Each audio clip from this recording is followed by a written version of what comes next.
você que está conosco. O professor Elton agora já está na estrada, já rumando para outra revisão de véspera, finalzinho de atividades, mas a professora Wanda e eu ficaremos aqui tricotando no bom sentido, levando esse abraço a você. Que satisfação, que privilégio. Você que está conosco pelas emissoras de TV também, que nos acompanha pela RTVE, pela TV Assembleia. Muito obrigado. Que satisfação e que privilégio estar ao seu lado, contar contigo nesta caminhada que durou quase 4 meses. E que privilégio nosso. Lá nos idos do bom mês de junho, julho, agosto, setembro, outubro, 4 meses, eu estou falando no sentido contínuo, no sentido em meses, mais de 5, por assim dizer. E que privilégio nosso mesmo estar aqui e compartilhar. A professora Wanda falava há pouco, vai dar saudade. Criou-se aquele compromisso da terça-feira, né, Wanda? Com certeza. Terça-feira vir para cá e ter essa outra vertente. Eu quero aqui parabenizar a professora Wanda que ingressou na equipe neste ano e se depender de nós, ela não sai jamais. Ou seja, enquanto a equipe Eureka estiver em pé, a professora Wanda estará conosco, porque ela teve uma atuação brilhante, não só como tutora, mas como professora de biologia, que é especificamente no Eureka. Sem confete, hein? Sabe disso. Ave Mas, Maria. Nana, sem confete, falando a verdade. Embaixo Wanda, da mesa aqui. parabéns, obrigado. Obrigada. Obrigado por somar conosco, compartilhar conosco. Vamos adiante? Vamos à aula. Então, o sistema prisional 2012, ainda bem que aquele perverso foi embora, porque ele estava em 2013 e eu estou em 2012. Na verdade, nesse apanhado de aulinhas nossas. Olha, o que nós queremos mesmo e sabemos é que você fará uma grande prova. Então, você que está ao vivo agora conosco, saiba, você fará uma grande prova sábado e fará domingo mesmo, porque afinal de contas é o maior concurso do nosso país. Um dos maiores do planeta em termos quantitativos. E temos certeza, você fará um grande trabalho. Essa é a expectativa nossa, sobretudo nesta prova de linguagens que é encardida que só vendo. É aquela prova com as menores notas, com as menores médias. Certo, Wanda? Por aí o caminho, né? Vamos trabalhar aqui? Vamos trabalhar então, veja só.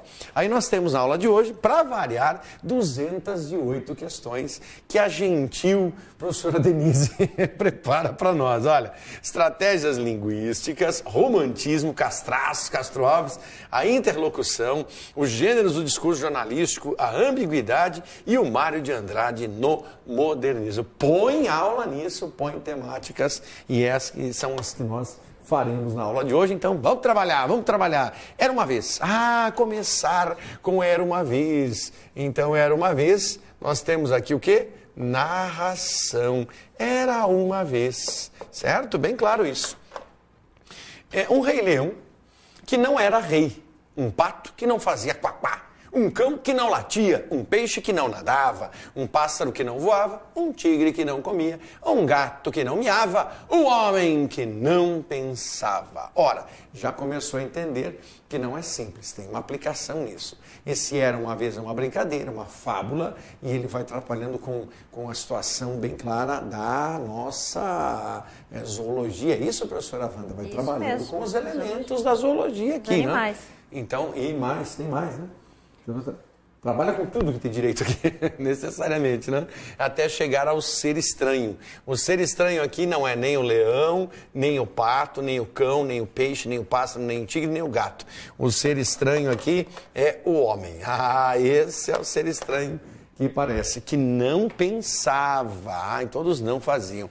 E, enfim, era uma natureza sem nada, acabada, depredada, pelo homem que não pensava. Laura Araújo Cunha. Já entendeu, né, professora Wanda? Uma questão ambiental. Justamente. Certo? E aí o homem que faz exatamente isso, a pior coisa é o que não pensava. Não pensava por quê? Porque ele já degradou tudo. Na verdade, o que, né, foi dito dos animais ali acima do homem foi consequência do que o próprio homem fez. Do que o próprio homem fez. À medida em que ele faz, aí não sobra mais nada mesmo.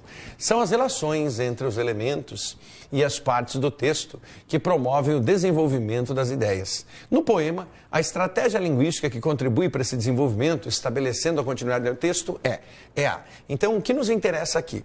Um poema? Sim. O poema é a linguagem lírica. Então, nós temos o lirismo. Até aí, nenhum segredo, tudo tranquilo mesmo. Mas o que acontece? A estratégia linguística. Então, estratégia da língua, que contribui para isso necessariamente. Estratégia linguística. E contribui para esse desenvolvimento, estabelecendo a continuidade do texto, qual? Então, aí a definição para nós. Olha, primeiro, é claro, vamos buscar aquela palavrinha de bordo.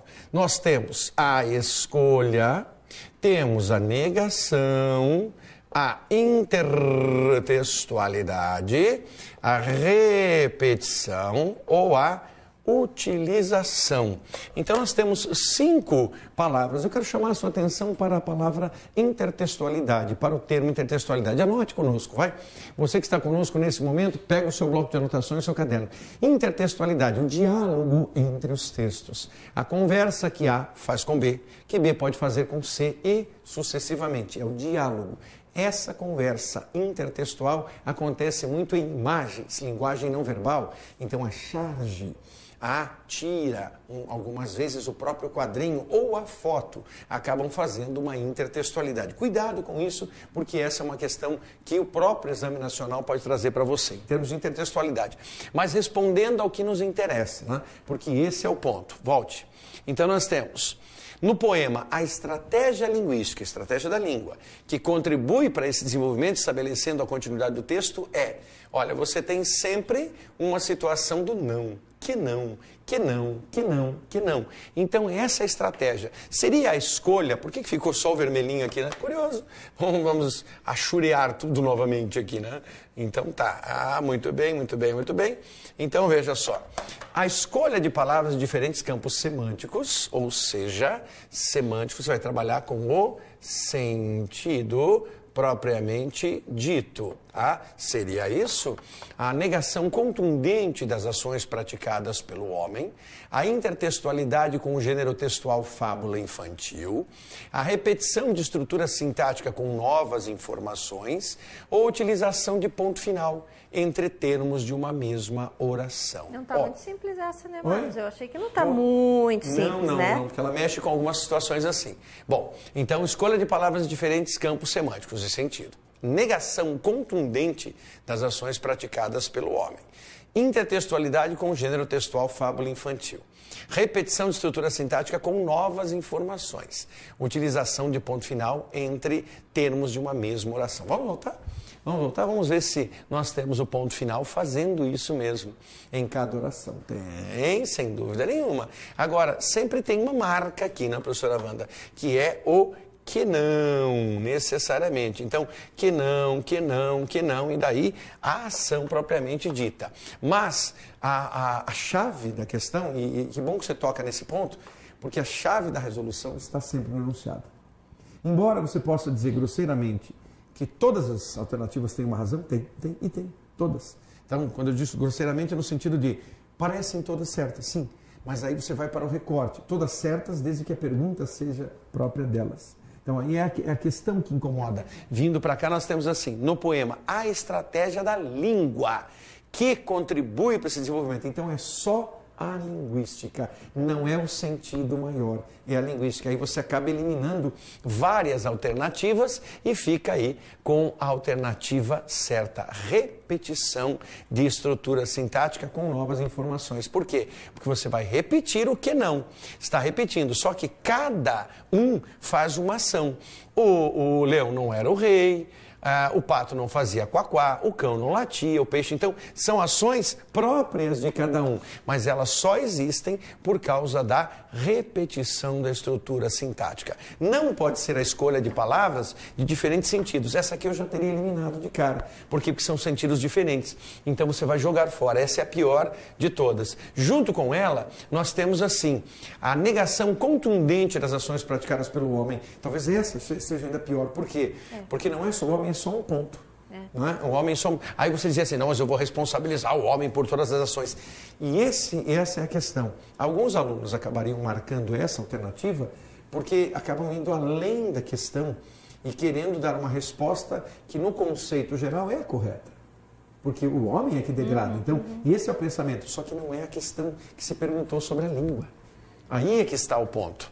Na intertextualidade. Não faz intertextualidade.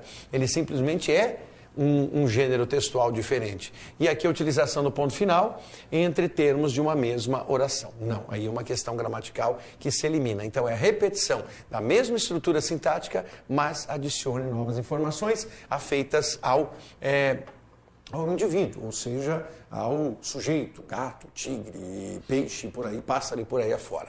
Mas é uma questão boa, assim, bem engendradinha. bem entradinha. É a típica questão interessante, que tem muitas respostas. Aí nós temos, e a professora Denise separou para nós com muita propriedade, a gente agradece isso, né? Ter separado aqui.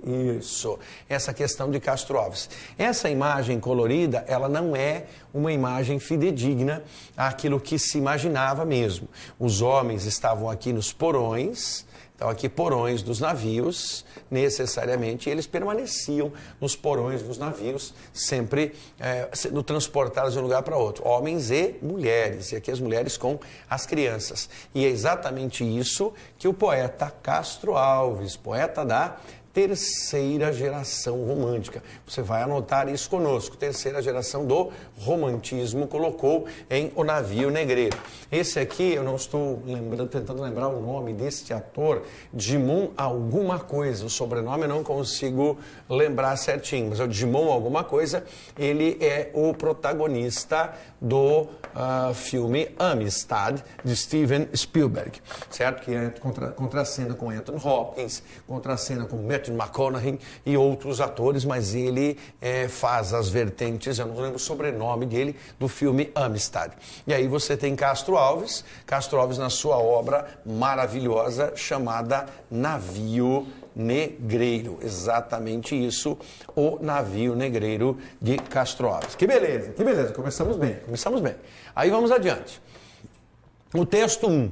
Então nós temos assim, a canção do africano, lá na úmida senzala, sentado na estreita sala, junto ao braseiro, no chão, entoa o escravo o seu canto, e ao cantar, corre-lhe em pranto saudades do seu torrão. Muito bem, aí nós temos de um lado uma negra escrava, os olhos no filho crava, que tem no colo a embalar, e a meia voz lá responde ao canto, e o filhinho esconde, talvez para não escutar. Minha terra é lá bem longe, das bandas de onde o sol vem. Esta terra é mais bonita, mas a outra que eu quero bem. Aí alguém assim, separa esse pedacinho comigo. Lembra, Wanda, que eu citei há pouco sobre intertextualidade, né? Quem lê só esse pedacinho aqui vai lembrar de um outro poeta que também escreveu sobre a sua terra. Então, que poeta escreveu? O poeta Gonçalves Dias, escrevendo a Canção do Exílio. Minha terra tem palmeiras, onde canta o sabiá. As aves que aqui gorjeiam, não gorjeiam como lá. Muito bem, é isso mesmo. Então a intertextualidade, ela existe aqui. Ela se faz presente aqui. Você tem o que nós chamamos como intertextualidade. Exatamente isso que nos interessa quando pensamos no texto de Castro Alves nesse ponto. Castro Alves escreveu um livro só, chamado Espumas Flutuantes. Nesse romance, que é, na verdade, uma coletânea de poemas, né, romanceia o poema. Você tem Castro Alves com dois grandes textos. O Navio Negreiro, seu mais conhecido texto, e também você encontra Vozes da África. E aí eu vou perguntar agora a biologia, professora Wanda. Wanda, como deveria ser difícil, né? Vou voltar àquela imagem da mãe com a criança no navio negreiro. Como deveria ser difícil para a mãe aqui a amamentação. E o poeta vai tocar nesse assunto, que chega um momento que a mãe já não tem mais leite, porque ela está completamente enfraquecida. E aí os pequenos seres vão sugar o seio materno e retirar o sangue da mãe. Né? Como deveria ser triste isso? Com certeza. E não poder fazer nada, né? Não ter absolutamente. O que fazer, né? Não haveria o que fazer aqui, a não ser sobreviver. É que essa imagem ainda é organizada. O navio negreiro, na verdade, não trazia essa imagem. Eles estão organizados, deitadinhos aqui, há lençóis que eles cobriam e tudo mais. Isso, na verdade, nos navios negreiros, por tudo que lemos, não se fazia presente, era jogar no porão do navio. Até parece um ambiente limpo, né? Exatamente, mas não havia nada disso, ao contrário. E aí é uma proliferação de doenças, né? Com certeza. A aglomeração, né, deles, exato. A questão dos animais mesmo dentro do próprio navio, né? Exato. E tudo isso trazia problemas, e grandes problemas. Então vamos adiante, vamos responder. Então vimos o poema. No caso da literatura brasileira, Se é verdade que prevalecem as reformas radicais, elas têm acontecido mais no âmbito de movimentos literários do que de gerações literárias. A poesia de Castro Alves em relação a de Gonçalves Dias não é a de negação radical, mas de superação dentro do mesmo espírito romântico. Pensando assim, que Gonçalves Dias é um autor da primeira geração, a primeira geração vem de 1836 e ela vai se estender até mais ou menos 1852, e o Castro Alves é um poeta da terceira geração. A terceira geração é aquela que virá de mais ou menos 1865 e vai terminar em 1881. Claro que ambos no século XIX, mas para nós entendermos as dimensões. Aí você vai escrever o quê? Que a primeira geração de Gonçalves Dias é marcada pelo nacionalismo e pelo indianismo. Nacionalismo, indianismo. E a de Castro Alves é marcada pelo condoreirismo, pelo ultrarromantismo. Olha, que beleza pensarmos nisso, né? E aí você começa a discutir exatamente as relações desse texto. Muito bem, vamos lá. O fragmento do poema de Castro Alves exemplifica a afirmação de João Cabral. Por quê? Uau! Olha só o que eles foram buscar. João Cabral de Melo Neto, junto com Castro Alves e fazendo menção ao Gonçalves Dias. Que questão bem engendrada, que questão boa. Pura literatura, literatura pura. O fragmento do poema de Castro Alves exemplifica a afirmação de João Cabral. Por quê? Exalta o nacionalismo, embora lhe imprima um fundo ideológico retórico, uau! Canta a paisagem local, no entanto, defende os ideais do liberalismo. Mantém o canto saudosista da terra pátria, mas renova o tema amoroso. Explora a subjetividade do eu lírico ainda, que tematiza a injustiça social. Inova na abordagem de aspecto social, mas mantém a visão lírica da terra pátria. Tem um problema aí nessa questão. Eu reclamei do Elton, mas essa aqui também tem um problema assim. Tem texto 1, mas não tem o texto 2. Então aí, necessariamente, qual é a afirmação? Temos que ter a afirmação do João Cabral de Melo Neto, mas que está ali, né? Não, é que não veio com assinatura. Está aqui embaixo, está aqui embaixo, está aqui embaixo, olha aqui. Então não há problema não, é que ela deveria ter vindo aqui e daí a pergunta ali, foi só essa questão mesmo. Então, João Cabral. Nossa, no caso da literatura brasileira, se é verdade que prevalecem as reformas radicais, elas têm acontecido mais no âmbito de movimentos literários que de gerações literárias, fato. A poesia de Castro, em relação a de Gonçalves Dias, não é de negação, mas de superação, certíssimo, dentro do mesmo espírito romântico. Aí sim, o fragmento no poema de Castro Alves exemplifica a afirmação de João Cabral. Por quê? Agora sim, porque exalta o nacionalismo, certo? Não é o caso. Canta a paisagem local, também não deveria ser o caso sob hipótese alguma, embora, eu já vou te explicar o embora, mantém o canto saudosista da terra pátria, que é próprio do Gonçalves, explora a subjetividade do eu lírico, inova na abordagem do aspecto social. Já temos a resposta para você, certo? Já temos a resposta para você. Mantém a visão lírica da terra-pátria, ainda que tematize a injustiça social, renova o tema amoroso, defende os ideais do liberalismo, embora lhe imprima um fundo ideológico retórico. Você já eliminou 3 de cara. Tá? Já temos a resposta aí, a questão é bem acessível e lindíssima. Inova na abordagem de aspecto social, mas mantém a visão lírica da terra pátria. Onde é que está a resposta? Nós havíamos deixado sublinhado lá para você. Olha ali, minha terra é lá bem longe das bandas de onde o sol vem. Esta terra é mais bonita, mas a outra eu quero bem. Ele está falando do quê? Da África e do Brasil necessariamente. Esta terra é mais bonita. Qual é a terra mais bonita? O Brasil. Mas a outra eu quero bem. Qual é? A da África. Por isso que nós separamos ali Que questão muito bem feitinha mesmo.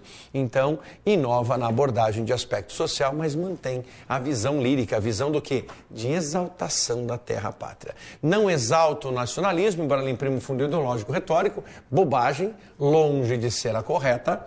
Canta a paisagem local, no entanto, defende, não, nem um instante isso acontece, nem um instante.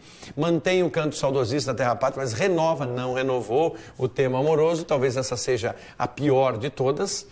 Explora a subjetividade do eu lírico, verdade, ainda que tematize a injustiça social, não naquele pedacinho. Aí é que está. Quem marcou essa alternativa como correta, alternativa D, D é correta, é porque não prestou atenção no comando. Não prestou atenção no que se pediu. Claro que vai ter... a temática da justiça social está em todo, nas ilustrações, inclusive, e em todo o exceto, mas não é naquele pedacinho que João Cabral comenta. Portanto, por isso é que você tem a D como incorreta. É isso que muitas vezes o aluno não entende na prova de linguagens, dado o seu cansaço, né? Então vamos adiante. Resposta certa. Notícias do além. Vamos nós, Wanda. Notícias do além. Aquele que morrer primeiro e for para o céu, deverá voltar à terra, para contar ao outro como é a vida lá no paraíso. Assim ficou combinado entre Francisco e Sebastião, ou seja, Chico e Tião, amigos inseparáveis e apaixonados pelo futebol. Francisco teve morte súbita e passaram algum tempo, no meio da noite, sua alma apareceu ao colega. Ô questão! Aí, diálogo, olha que beleza. Nossa Senhora, Chico, você veio mesmo? Estou aqui, Tião, para cumprir a minha promessa, trazendo-lhe 2 notícias. Então me fala, o céu é uma maravilha, um colosso, uma beleza. Tem futebol todo dia. E a outra? A outra é que você está escalado para jogar no meu time amanhã cedo. Disse tudo, né? Ou seja, o que vai acontecer com o coleguinha, com o amiguinho também falecerá. Falecimento aqui. Ah, brincadeira boa, anedota simpática, ironia. Muito bem. Bem suave, bem gostosa de se ver. Esse texto pode ser analisado sob 2 pontos de vista, que incluem situações diferentes de interlocução. Para. Interlocução. O que é interlocução? É a conversa. É o diálogo, é a função fática. Alô, você, questão do Enem domingo. Vai me cobrar semana que vem. Pode escrever, pode cobrar. Funções da linguagem. Funções da linguagem. Vai aparecer 1, 2, podem aparecer até 3 questões. Funções da linguagem. Função fática necessariamente. Então, o que nós temos aqui que nos interessa bem de perto? Pensarmos na interlocução. O diálogo de A com B. O diálogo de B com A, necessariamente. É bem esse ponto de vista, isso é interlocução. Tá? É um diálogo que se faz, é a função fática da linguagem. Muito bem. Esse texto pode ser analisado sob 2 pontos de vista, que incluem situações diferentes de interlocução. A primeira, considerando o seu produtor e seus potenciais leitores, e a segunda, considerando os interlocutores, Chico e Tião. Para cada uma dessas situações, o produtor do texto tem um objetivo específico, que se determina não só pela situação, mas também pelo gênero textual. Sabe, Wanda, alguns assuntos, eles são corriqueiros. Né? Eu estou brincando, mas na verdade falando sério, quanto a funções da linguagem. Esse é um assunto tônico. Todos os anos, não importa o formato, não falha. E outro assunto que não falha é esse que está ali no finalzinho, gênero textual. Então, há predileções do exame do Enem para cobrar também gêneros textuais. Então, são 2 abordagens que fatalmente aparecerão. Então, os verbos que sintetizam os objetivos do produtor nas 2 situações propostas são... Claro que você tem que procurar quem? Os objetivos do produtor. É isso que você tem que procurar. Então, nas situações propostas, necessariamente, entreter e seduzir, divertir e informar, distrair e comover, recriar e assustar ou alegrar e intimidar. Bom, vamos voltar ao produtor para você responder. Já está fácil, já matou. Essa é fácil, sim, tá? Essa é fácil. Ali você tem os 2 amigos inseparáveis. Aquele que morrer primeiro e foi para o céu, deverá voltar à terra para contar para o outro. Então, amigos inseparáveis, Francisco teve morte súbita. Chico morreu. E ficou o quê? Ficou o Tião. Aí, é claro, os 2 vão conversando e ele dá o tom. Então, aí quando se pede o seguinte, para cada uma dessas situações, o produtor do texto tem um objetivo específico que se determina não só pela situação, mas também pelo gênero textual. Então, quais os objetivos do produtor nas 2 situações propostas? Será que é entreter, divertir, distrair, recriar ou alegrar? E depois, seduzir, informar, comover, assustar ou intimidar. Você eliminou 3. 3 delas estão assim, ó, sai de retro e vai embora. E você fica com a alternativa, olha, fácil, hein? Tá ali bonitinho. Divertir e informar. Mataria pela informação. Então, no final, nós destacamos aqui, professora Wanda, exatamente o quê? A outra é que você está escalado para jogar no meu time amanhã cedo. Isso é uma informação. O que veio antes é uma diversão. Belezinha, né? O que você teria eliminado aqui? Bom, eu tenho distrair e comover. Não comoveu.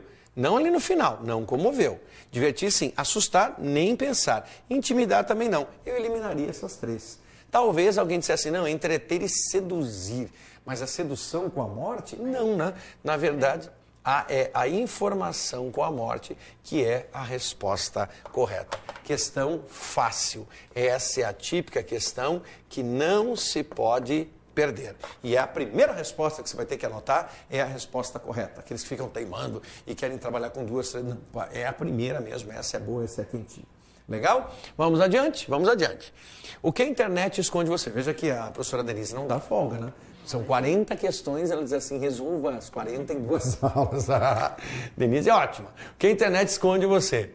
Para cada site que você pode visitar, existem pelo menos 400 outros que não consegue acessar. Eles existem, estão lá, mas são invisíveis, estão presos num buraco negro digital, maior do que a própria internet. Fato!